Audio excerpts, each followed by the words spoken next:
बिहार के आंकड़े जो है वो सामने आ गए। बिहार की 40 सीटों का ये एग्जिट पोल सामने आ चुका है। इंडिया टुडे एक्सेस माई इंडिया का बिहार को बीजेपी को बिहार में 13 से 15 सीट मिलती हुई यहां पर दिखाई दे रही है। बिहार में जेडीयू को 9 से 11 सीट मिलती हुई दिखाई दे रही है और बिहार में 5 सीट जीत रही है एलजेपी, जहां पर वो अपने उम्मीदवार उतारे थे उन्होंने।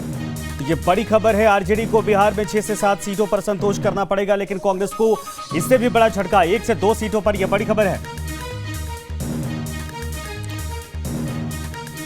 और तमाम चर्चाओं के बीच में हमारे साथ सुब्रत पाठक जुड़े हुए जो कि कन्नौज सांसद हैं। सुब्रत जी, आपका बहुत बहुत स्वागत है।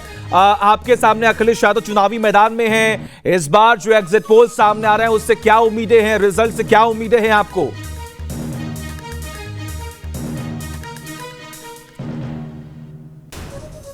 सुब्रत जी, आपको मेरी आवाज मिल रही है?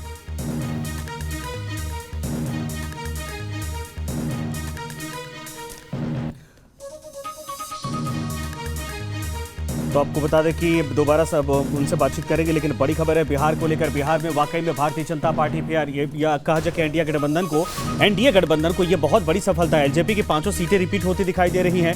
इसके अलावा बीजेपी की अगर बात करें, बीजेपी और नीतीश कुमार का साथ आना, ये एनडीए गठबंधन के लिए बिहार में एक बार फिर से वही स्थिति होती दिखाई दे रही है जो इसके पहले थी। हालांकि 5 या 7 सीटों का कहा जा रहा है कि आरजेडी को फायदा यहां पर हो सकता है। बिल्कुल पिछली बार सिमट गई थी।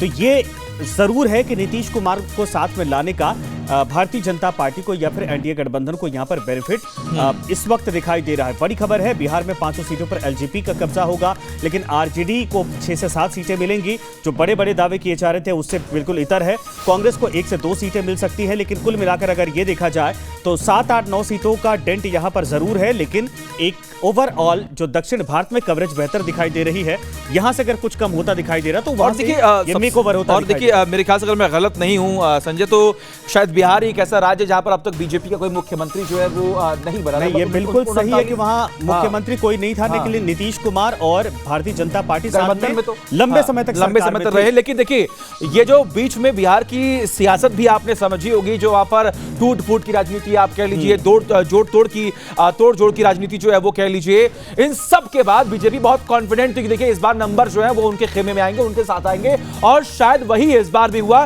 क्योंकि बीजेपी ने पूरा फोकस बिहार पर भी कर रखा था। साउथ के पर तो हमने बात की, लेकिन बिहार की अगर हम बात करें विशेष तौर पर, तो वहां पर भी बिहार को समझते हुए और एक बहुत ही अच्छा मौका मिला जब नीतीश कुमार ने जो आरजेडी है उनका साथ छोड़ा, तो ये बताया गया, ये नैरेटिव सेट किया गया कि आरजेडी जो है वो बिहार की जनता के लिए नहीं, वो सिर्फ सत्ता के लिए, अपना लाभ उठाने के लिए, लाभ पाने के लिए।